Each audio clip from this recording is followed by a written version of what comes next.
करतल कमल कमल दल नयन भवदुप दहन गहन बन हयन नपर नपर पर हतरत गमय हभय हभय भय ममहर हततय खरतर बरहर हतदख बदन खगसर नगधर फनधर हयन जगदख मपहर भव भय तरन परबदलय कराकल कमल जनयन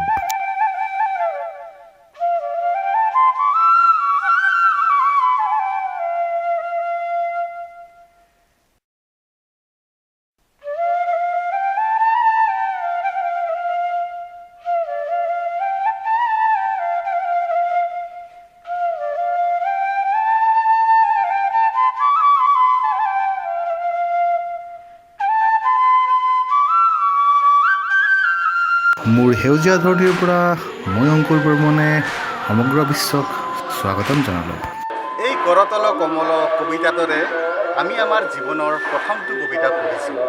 শ্ৰীমন্ত শংকৰদেৱে ৰচিত এই কবিতাটো আমি যেন কেতিয়াও নাপাহৰোঁ। আৰু সেই গুৰুজনাৰ আজি তিৰোভাৱ তিথি। আজি আমি আহিছোঁ ঘৰখীয়া সত্ৰলৈ, য'ত গুৰুজনাই অনুমানিক 1465-80 মাজভাগত আহি বসতি স্থাপন কৰিছিল।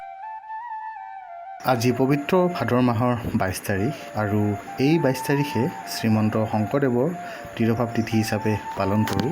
আৰু আজি আমাৰ লগত আছে ঘৰচীয়া বিষয় সত্ৰৰ বিষয়ে জনাব আমাৰ লগত আছে প্ৰধান ভকত অজয় কুমাৰ ৰায়ে। আজি বিগত বহুত দিন ধৰি ইয়াতে প্ৰধান ভকত হিচাপে তেওঁ শ্ৰীমন্ত শংকৰদেৱৰ পূজা অৰ্চনা কৰি আছে।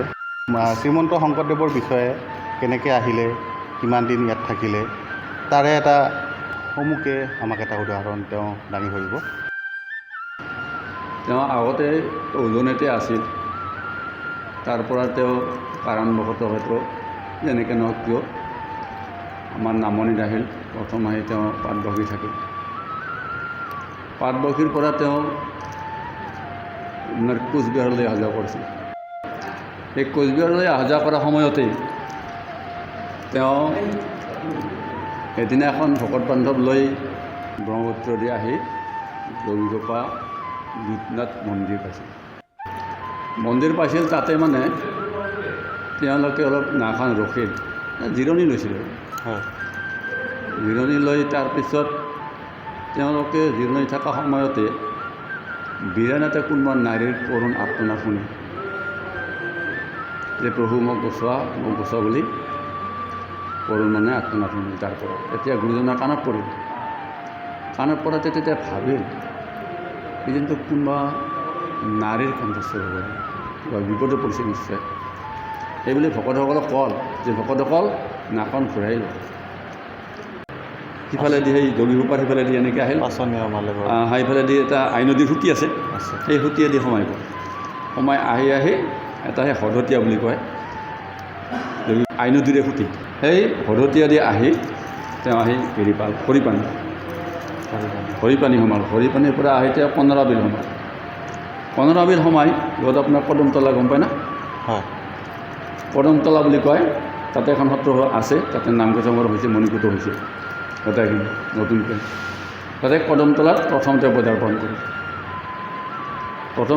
কদমতলাত কৰি তাৰ পৰা তেওঁ ইফালে সিফালে চাই কিবা এটা ভাবি তেওঁ আৰু মানে নাৱত উঠিল। নাৱত উঠি এনেকৈ আহিলে যে আপোনাৰ ব্ৰিজখন পাল, সেইখিনি মাইজানা বুলি কয়। মাইজানা যে সোমাই এনেকৈ আহি কামৰঙা বিল আহি পাল। কামৰঙা বিল আহি এনেকৈ আহি এই খলাটা যে গম পাই নাই, যে কালভাৰটা আছে ইয়াতে, এতিয়া কালভাৰ আছে, এই খলাটা দি সোমাই এনেকৈ আহি নাও ৰাখিছিল। তেওঁ আগতে বানপানী খুব হৈছিল, আমি দেখিছিলোঁ সৰুতে, এই পাছত আহিছিলে বানপানী। আহি পাছত ইয়াতে নাও ৰাখি তেওঁ উঠিল, ভকতজনক লৈ ইয়াতে উঠি চাৰিওফালে ঘূৰি পকি চাই তেওঁ ভাবিল না, মই ইয়াতে এখন সত্ৰ প্ৰতিষ্ঠা কৰিব লাগিব। জনবসতিৰ পৰা আঁৰত প্ৰকৃতিৰ মাজত গুৰুজনাই নিজৰ থকা ঠাই বনাই লৈছিল, য'ৰ পৰা তেওঁ নিত্য নাম প্ৰসংগৰ বাবে কদমতল সত্ৰলৈ অহা যোৱা কৰিছিল, য'ত ভকতৰ সংখ্যা দিনে দিনে বাঢ়ি গৈ আছিল। শংকৰদেৱৰ কিমান শকত জন্ম হৈছিলে? 1371। হয়, তো 1371 শকত শ্ৰীমন্ত শংকৰদেৱৰ জন্ম হৈছিলে।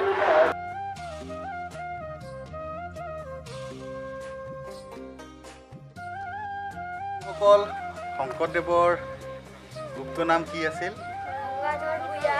নাই শুনা অকণমান জোৰে। আচ্ছা, গংগাধৰ ভূঞা। শংকৰদেৱৰ গুপ্ত নাম আছিলে গংগাধৰ ভূঞা। আন আন সত্ৰৰ দৰে ইয়াতো গুৰুজনাৰ তিৰোভাৱ আৰু আৱিৰ্ভাৱ তিথি বৰ উলহ মালহেৰে পালন কৰা হয়।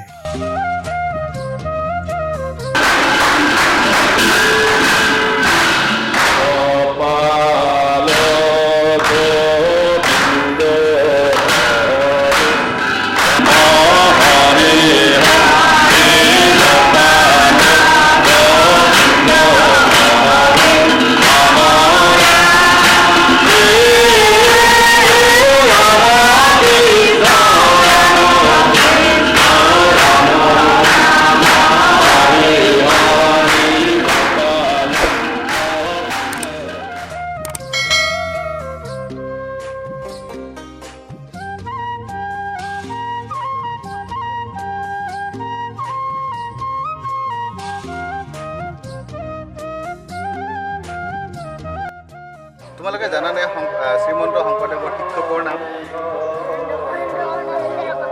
অকণমান জোৰে কোৱা, শুনাই নাই মই। মহেন্দ্ৰ কন্দলী। শ্ৰীমন্ত শংকৰদেৱৰ শিক্ষকৰ নাম আছিলে মহেন্দ্ৰ কন্দলী। শ্ৰীমন্ত শংকৰদেৱে তেওঁ 12 বছৰ বয়সতে এটা অসাধাৰণ কাম কৰিছিলে। জানেনে এই কাণ্ডটো কি, কৰ্মটো কি? তেওঁ ভাদৰ মাহৰ ভোৰ বাৰিষাত ব্ৰহ্মপুত্ৰ নদী ইপাৰৰ পৰা সিপাৰ পাৰ কৰিছিল। এই ভাদৰ মাহৰ বাৰিষাত আপোনাৰ জানো ইমান সাহস আছে ব্ৰহ্মপুত্ৰ নদী পাৰ কৰিবলৈ? তেওঁ সাহসী আছিলে, তেওঁ বীৰ আছিলে। আৰু এইবোৰ কৰ্ম দেখি তেওঁৰ বুঢ়ীমাক হেৰুটিয়ে তেওঁক মহেন্দ্ৰ কন্দলীৰ তলত নাম লগাই দিয়ে। আৰু তেওঁ মহেন্দ্ৰ কন্দলীৰ ছত্ৰছায়া তেওঁ শিক্ষা গ্ৰহণ কৰে। আৰু ইয়াত কিছু বছৰ থকাৰ পাছত গুৰুজনাই কোচবিহাৰলৈ গুচি যায়, য'ত তেওঁৰ বৈকুণ্ঠ পুৰাণ হয়। আৰু এই সত্ৰত তেওঁৰ ঠাই লয় তেওঁৰে নাতি চতুৰ্ভুজ ঠাকুৰে। কিন্তু মানৰ আক্ৰমণৰ পিছত তেওঁ মূল্যৱান সামগ্ৰীখিনি ইয়াতে লুকুৱাই থৈ বিষ্ণুপুৰ সত্ৰলৈ স্থানান্তৰিত হয়। আৰু এইখিনি বস্তু পুনৰুদ্ধাৰ কৰে নৱম অসম সশস্ত্ৰ আৰক্ষী বাহিনীৰ উচ্চপদস্থ বিষয়া প্ৰেমকান্ত মহন্তই।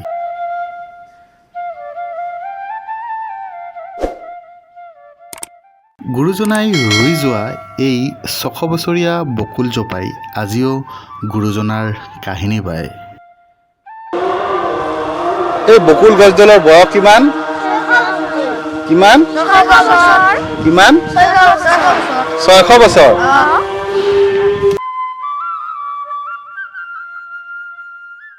আজি শ্ৰীমন্ত শংকৰদেৱৰ তিৰোভাৱ তিথি। তো এতিয়ালৈকে মই আপোনালোকক ঘৰচীয়া সত্ৰৰ বিষয়ে দেখালোঁ, বুজালোঁ। আৰু এতিয়া মই আহিছোঁ বঙাইগাঁও জিলাৰ অন্যতম এক সত্ৰ, সেয়া হ'ল বিষ্ণুপুৰ সত্ৰ। এই সত্ৰ আপোনাৰ 1558 পৰা 1561 শকৰ মাজভাগত শ্ৰীমন্ত শংকৰদেৱৰ বংশৰ নাতি চতুৰ্ভুজ ফুকনাতাই এই বিষ্ণুপুৰ সত্ৰ প্ৰতিষ্ঠা কৰে। আৰু তেওঁৰ দিনৰ পৰাই এই সত্ৰখন চলি আছে। এতিয়া আমি বিষ্ণুপুৰ সত্ৰৰ মাজভাগলৈ যাম, ভিতৰলৈ যাম। এতিয়া বিষ্ণুপুৰ সত্ৰৰ ভিতৰত কি কি তথ্য আছে, কি কি তেওঁ ব্যৱহাৰ কৰা সামগ্ৰী আছে, সেইবোৰ দেখিবলৈ আহক।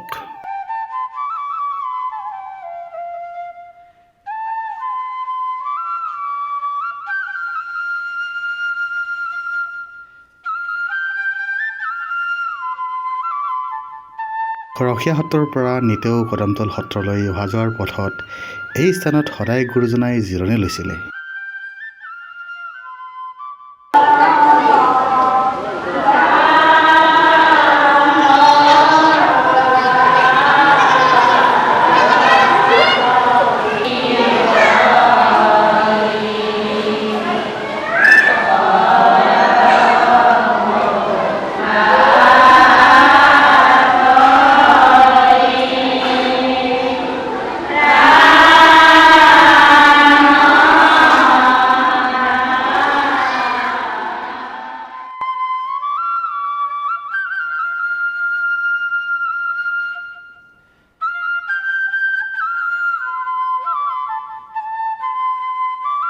বঙাইগাঁও জিলা তথা বিশ্বৰ ঐতিহ্য শ্ৰীমন্ত শংকৰদেৱৰ মণিকূট আৰু লগতে তেওঁ বিশ্ৰাম লোৱা কাঠৰ বিচনাখন আৰু বিচনাখনৰ লগতে আনুষংগিক বস্তুবিলাক এতিয়াও বিষ্ণুপুৰ সত্ৰত সংৰক্ষিত হৈ আছে।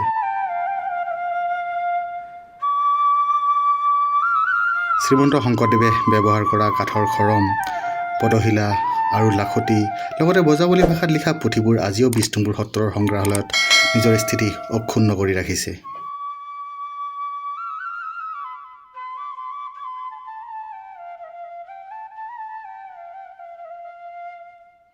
আজি শ্ৰীমন্ত শংকৰদেৱৰ তিথিত এই ঘৰচীয়া সত্ৰ আৰু বিষ্ণুপুৰ সত্ৰত বহু ঠাইৰ পৰা ইয়াতে দৰ্শনাৰ্থী আহে।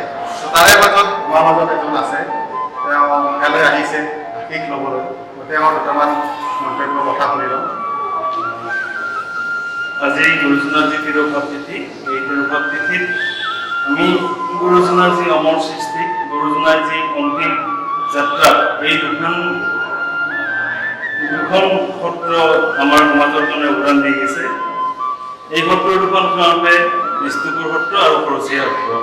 তো আমি গুৰুজনাৰ এই পবিত্ৰ তিথিটোত গুৰুজনা গৌৰী আৰু তেখেতৰ এই সৃষ্টিৰাজিত আমাৰ অলপ উদাপন আৰু আশীষ বিচাৰি তেখেতৰ সত্ৰত আমি সপৰিয়ালে আশীষ বিচাৰি আজি আহিছোঁ। এনেকৈ আমাৰ অসম তথা বিশ্বৰ বহু ঠাইৰ পৰা ইয়ালৈ দৰ্শনাৰ্থী আহে। শ্ৰীমন্ত শংকৰদেৱৰ ছত্ৰছায়াত যি ইয়াত ঘটনা, যি ইয়াত পৰিকল্পনা, যি তেওঁৰ আশীৰ্বাদ স্বৰূপে যি তথ্য তেওঁ ইয়াতে এৰি থৈ গৈছে, সেইবোৰ চাবলৈ আহে।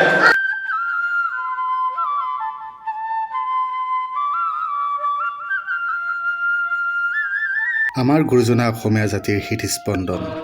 তেওঁৰ লগত জড়িত প্ৰত্যেকটো বস্তু আমাৰ জাতিৰ পৰিচয়। তথাপিও তেওঁৰ লগত জড়িত এই দুখন সত্ৰ যেন কিছু ক্ষেত্ৰত অৱহেলিত। সেয়ে এটি ক্ষুদ্ৰ প্ৰয়াস আমাৰ গুৰুজনাক আৰু অলপ জনাৰ। জয় গুৰু শংকৰ।